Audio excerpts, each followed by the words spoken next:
لله حمد الشاكرين والصلاة والسلام على سيد الأنبياء والمرسلين وعلى آله وأصحابه وأولياء أمته أجمعين. أما بعد، فأعوذ بالله من الشيطان الرجيم. بسم الله الرحمن الرحيم. سبحان الذي أسرى بعبده ليلا من المسجد الحرام إلى المسجد الأقصى الذي باركنا حوله لنريه من آياتنا إنه هو السميع البصير. وقال مقاما آخر: بسم الله الرحمن الرحيم.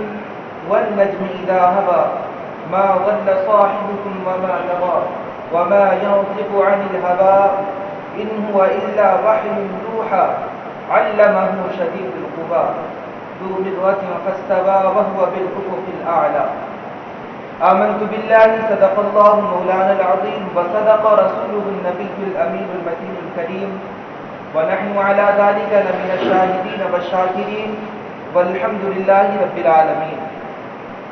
آئیے انتہائی عقیدت و محبت کے ساتھ اپنی اور ساری کائنات کے مرکز عقیدت فخر آدم و بنی آدم ہم سبوں کے آقا و مولا حضور احمد مصطفیٰ محمد مصطفیٰ صلی اللہ تعالی علیہ وسلم کی حضور ناز میں اپنی عقیدتوں، ارادتوں اور نیازمندیوں کا خراج عقیدت بشکل درود شریف پیش کرنے کی سعادت حاصل کر لیں.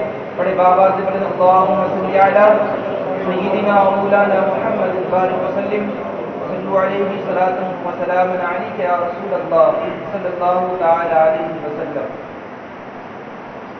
سر لامکا سے طلب ہوئی سوئے منتہا وہ چلے نبی. سر لامکا سے طلب ہوئی سوئے منتہا وہ چلے نبی. کوئی حد ہے ان کے عروج کی برابر خدا بھی کروا دی. یہی ابتدا یہی انتہا، یہی ابتدا یہی انتہا، یہ پڑھو پہ جلوہ حق ہوا کہ جہاں میں روشنی ہوئی کشفت مجاب زمانے کی. رخ مصطفیٰ کی یہ روشنی، رخ مصطفیٰ کی یہ روشنی، یہ تجلیوں کی ہماری کہ ہر ایک چیز سبق کی کشفت مجاب زمانے کی. حسنت جمیع خصالہ صلوا علیہ وآلہ. اور ہمارے امام حضور سیدی اعلیٰ حضرت رضی اللہ تعالیٰ ارشاد فرماتے ہیں وہ سرور کشور رسالت جو عرش پر جل بگر ہوئے تھے، وہ سرور کشور رسالت جو عرش پر جل بگر ہوئے تھے، نئے نرالے طرب کے ساماں عرب کے مہمان کے لیے تھے. اور وہی لامکا کے مکی ہوئے. آگے ارشاد فرماتے ہیں دوسری جگہ کہ وہی لامکا کے مکی ہوئے سر عرش تخت نشی ہوئے. وہ نبی ہے جس کے ہے یہ مقام، وہ خدا ہے جس کا مقام نہیں. وہ نبی ہے جس کے یہ مقام، وہ خدا ہے جس کا مقام نہیں. معزز مصلیان کرام، اللہ رب العزت کا بے پایا شکر احسان ہے کہ اللہ رب العزت نے ہماری زندگی میں ایک اور جمعے کا اضافہ فرمایا. یقیناً آج کا دن اور دنوں سے اور دنوں کی بنسبت سب سے زیادہ فضیلت و اہمیت کا حامل ہوتا ہے. اور پھر آج کا دن اس وجہ سے بھی خاص ہے کہ آج رجب المرجب کی 27ویں تاریخ ہے. روایتوں میں آتا ہے، کہا گیا کہ رجب میں ایک دن اور ایک رات ایسی ہے کہ اگر کوئی شخص اس دن کو روزہ رکھے اور رات کو وہ اپنی عبادتوں میں رات کو گزارے تو اللہ تبارک و تعالیٰ اس ایک دن کے روزے کے بدلے اسے 100 سال کے روزے کا ثواب ملتا ہے، اور اس ایک رات کی عبادت کے بدلے 100 سال کی شب بیداری کا ثواب ملتا ہے. اور کہا گیا کہ وہ دن اور رات وہ 27ویں رجب کا دن اور وہ رات ہے.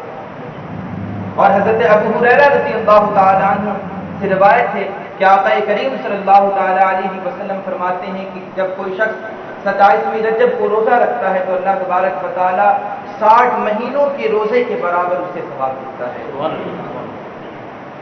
کبھی شب معراج، کبھی شب قدر، کبھی شب معراج، کبھی شب برات، کبھی وہ شب قدر دیتا ہے.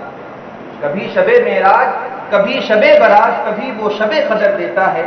کتنا مہربان ہے ہمارا رب، بخشش کے کتنے وسیلے دیتا ہے، کتنا مہربان ہے ہمارا رب، بخشش کے کتنے وسیلے دیتا ہے، لیکن ہم تو مائل بکرم ہے کوئی سائل ہی نہیں، ہم تو مائل بکرم ہے کوئی سائل ہی نہیں، راہ دکھلائے کسے کوئی رہرب منزل ہی نہیں، راہ دکھلائے کسے کوئی رہرب منزل ہی نہیں۔ ہماری زندگی میں نہ جانے کتنی اتنی یہ اہمیت والا دن، اہمیت والی راتیں آ کے رخصت ہو جاتی ہے، لیکن ہمیں یہ توفیق نہیں ہوتی کہ ہم ان راتوں کو اپنی عبادتوں میں گزار کر کے، ان دنوں کو اپنی عبادتوں میں گزار کر کے اپنی آخرت کا سرمایہ جمع کر لیں، لیکن ہم ہیں کہ ہم یوں ہی غافل ہیں، ہم اور دنوں کی طرح اس دن کو بھی اور اس رات کو گزار دیتے ہیں۔ لیکن خدا کے واسطے اللہ رب العزت نے ہماری بخشوں کے لیے ان دنوں کو رکھا ہے، ان راتوں کو رکھا ہے، اس وجہ سے اور دنوں کی طرح ان دنوں کو اور راتوں کو نہ گزاریں۔ معزز مصلیان کرام، معراج مصطفیٰ صلی اللہ تعالی علیہ وسلم کے حوالے سے کچھ اہم باتیں آپ کے گوش گزار کرنے کی سعادت حاصل کروں گا۔ معراج مصطفیٰ صلی اللہ تعالی علیہ وسلم ایک عظیم الشان اور انسانی ذہن کو انتہائی حیران کر دینے والا معجزہ اور آقا کریم صلی اللہ تعالی علیہ وسلم کے فضائل و کمالات میں سے ایک ہے۔ اللہ رب العزت نے تمام انبیاء و مرسلین کے فضائل و کمالات کو اپنے محبوب صلی اللہ تعالی علیہ وسلم میں اکٹھا جمع فرما کر آپ صلی اللہ تعالی علیہ وسلم کو تمام مخلوقات میں امتیاز عطا فرمایا، ایک مقام عطا فرمایا، اور بالخصوص اس واقع اسراء اور واقع معراج کے ذریعے اللہ تبارک و تعالیٰ نے آپ کو وہ مقام و مرتبہ، وہ شرف عطا فرمایا جو کسی اور کے حصے میں نہیں آئی اور نہیں آ سکتا ہے۔ اللہ رب العزت نے واقع معراج کے ذریعے اپنے محبوب صلی اللہ تعالی علیہ وسلم کو وہ شرف، وہ مقام اور وہ مقبولیت عطا فرمائی جو کسی کے حصے میں نہیں آئی اور نہ قیامت تک آ سکتی۔ خود اللہ رب العزت نے قرآن مقدس میں ارشاد فرمایا، سبحان الذي اسرى بعبده ليلا من المسجد الحرام الى المسجد الاقصى الذي باركنا حوله لنريه من آياتنا انه هو السميع البصير، کہ پاک ہے وہ ذات جس نے اپنے بندے خاص کو راتوں رات مسجد حرام سے مسجد اقصی لے گیا، اور اس کے ارد گرد ہم نے برکتیں رکھی تاکہ ہم اسے اپنی نشانیاں دکھا سکیں۔ بے شک اللہ سنتا اور دیکھتا ہے۔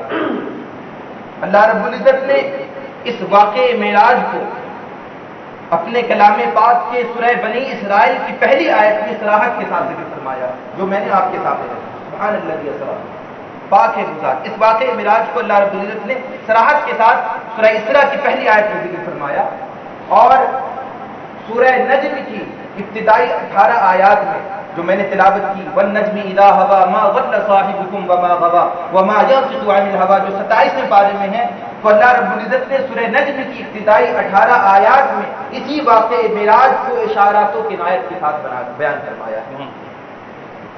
تو یہاں سے ہمیں پتہ چلتا ہے کہ اللہ رب العزت نے اپنے محبوب کو وہ مقام اور وہ مرتبہ عطا فرمایا جو کسی کے حصے میں نہیں آئی۔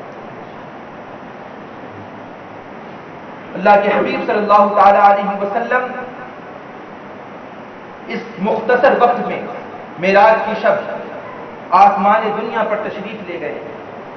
وہاں آپ نے بہت ساری چیزوں کا مشاہدہ فرمایا، جہاں آپ نے جنت و دوزخ کا مشاہدہ کیا، لوح و کرسی اور نہ جانے کتنی چیزیں آپ نے دیکھی اور ان کا مشاہدہ فرمایا، وہیں سب سے خاص آپ صلی اللہ تعالی علیہ وسلم نے اپنے رب کا دیدار فرمایا، اور اللہ رب العزت نے آپ کو بے شمار عنایات اور بے شمار اسرار و رموز عطا فرمائے، اور پھر آپ ان تمام چیزوں کو لے کر کے پھر اس دنیا میں تشریف لائے اس ایک مختصر وقت میں۔ اور بالکل یہ ظاہر سی بات ہے، بلکہ آج 1400 سال گزر چکے، یہ واقعی معراج تاریخ نبوت، تاریخ انسانیت، بلکہ پوری کائنات میں ایک ایسا واقعہ ہے، ایک ایسا معجزہ ہے جس سے انسان کی حیرت زدہ ہے کہ آخر یہ کیسا معجزہ ہے، یہ کیسا واقعہ ہے کہ ایک انسان ہے، ایک بشر ہے جس کے لیے مکان چاہیے، خلا محال ہے، لیکن ایک ایسا انسان بھی دیکھا گیا جو کبھی مکہ میں نظر آیا تو کبھی لامکہ میں نظر آیا. اسی وجہ سے تو حضور اعلیٰ حضرت ارشاد فرماتے ہیں وہی لامکہ کے مکی ہوئے سر عرش تخت نشی ہوئے. وہ نبی ہے جس کے ہے یہ مکہ، وہ خدا ہے جس کا مکہ نہیں. یقیناً حضور اکرم صلی اللہ تعالی علیہ وسلم کا یہ اعجاز ہے اور بے پایا اعجاز ہے جو اللہ رب العزت نے اپنے محبوب کو عطا کیا اور کسی کو عطا نہیں کیا.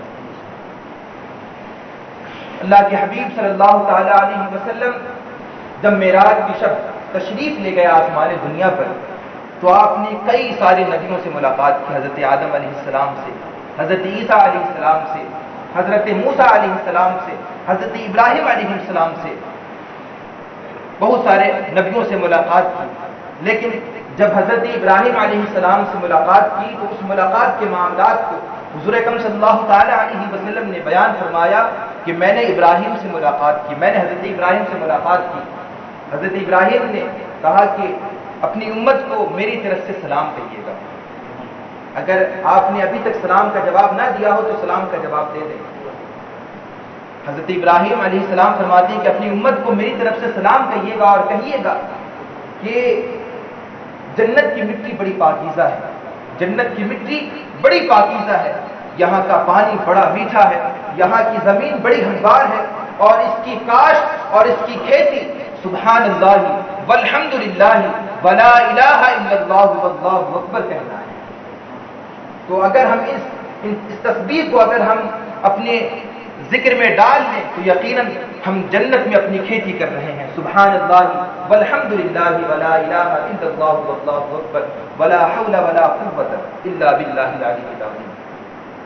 پھر اسی طریقے سے حضور اکرم صلی اللہ تعالی علیہ وسلم نے بہت ساری چیزوں کا مشاہدہ فرمایا.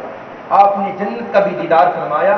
جب آپ جنت میں گئے تو آپ نے اپنے ایک جانب سے ایک قدم کی آہٹ سنی، ایک آواز سنی.